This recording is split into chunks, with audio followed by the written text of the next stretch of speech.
Good morning, everyone. I'm doing this week's thought on the Choose Life devotional series, and I have chosen to offer some thoughts on what Simon shared on the 16th of April, friendliness or friendship. In the devotion, Simon talked about taking his sister and three of her friends along to a church, and he paints a picture that he's quite an extravagant character, and it's very easy for him to fit in and for people to speak to him.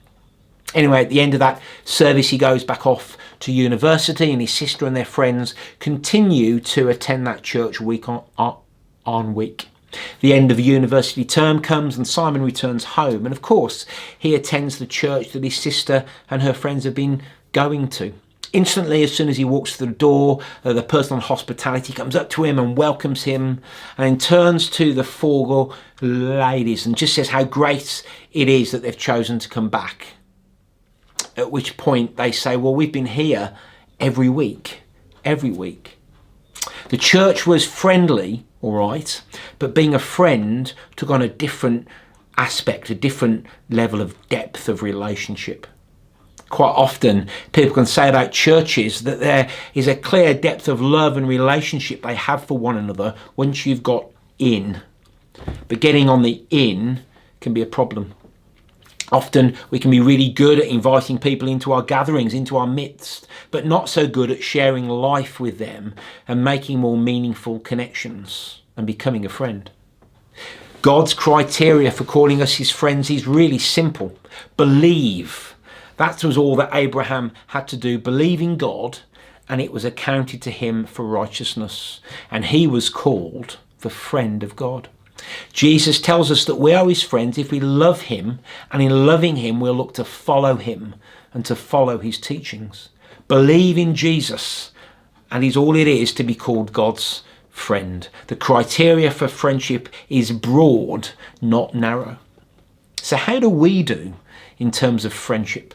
Within employment, line managers are often told not to become friends with their staff because it could just make it difficult to have hard conversations. Or potentially you will have a favourite and treat people differently. And I understand the thinking. I've been a line manager myself for over 20 years. But isn't it a shame that line managers are encouraged to keep aloof from their staff? Church leadership is often called a lonely place. And yes, again, I can really attest to that. They go on to say that really you can't become friends with those you lead. And on one level, again, I can understand the thinking. But I wonder, is it really kingdom thinking? How about others? How about those in church who are not in leadership? Perhaps you are happy with the friends you've got. They are people like you, people you get along with. So you're not looking for any other friends. But what if somebody needs you as their friend? Are you closed to that because you've got enough? Or are you close to it because, to be honest, they're not really like you and we're not really sure how well you'd get on? Now, yes, there are different levels of friendship.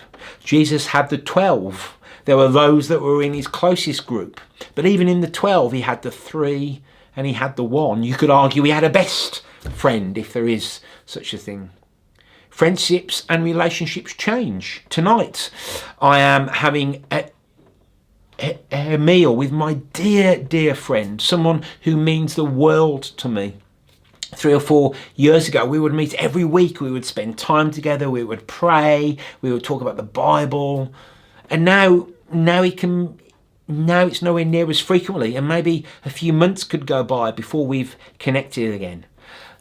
The relationship and how it works has changed, but we're still friends. Maybe, just maybe, God is asking us to keep our eyes open for those who need a friend.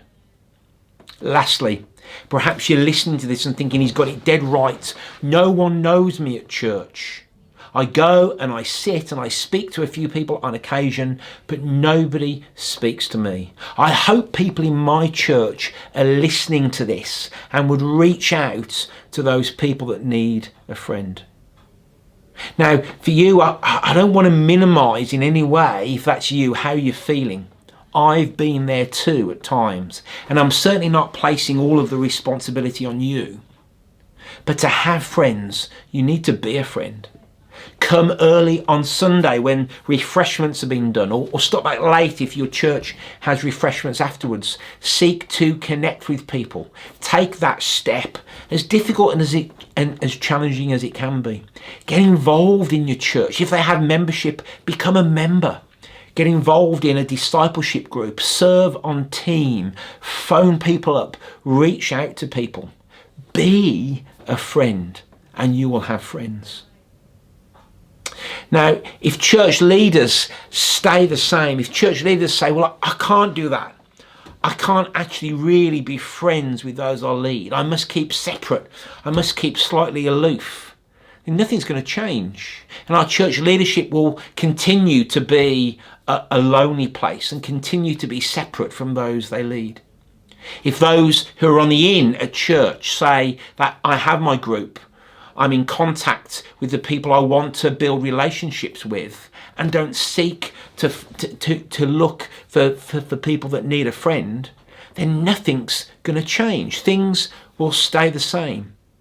And if the person right on the fringe of church keeps themselves on the edge and does not seek to enter in, then nothing will change. And we will all stay the same, and church just becomes transactional relationships, unless, of course, you've got your group, your friends, and yes, your clique.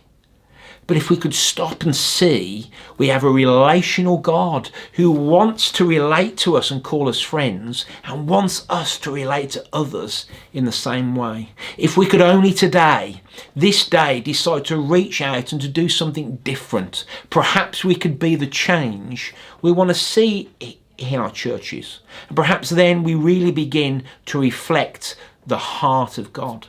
Our home groups change, our serving groups change, our relationships change, and people on the outside look in and they really, really, really say, look how they love one another. Look how they care. These people are truly the people of God.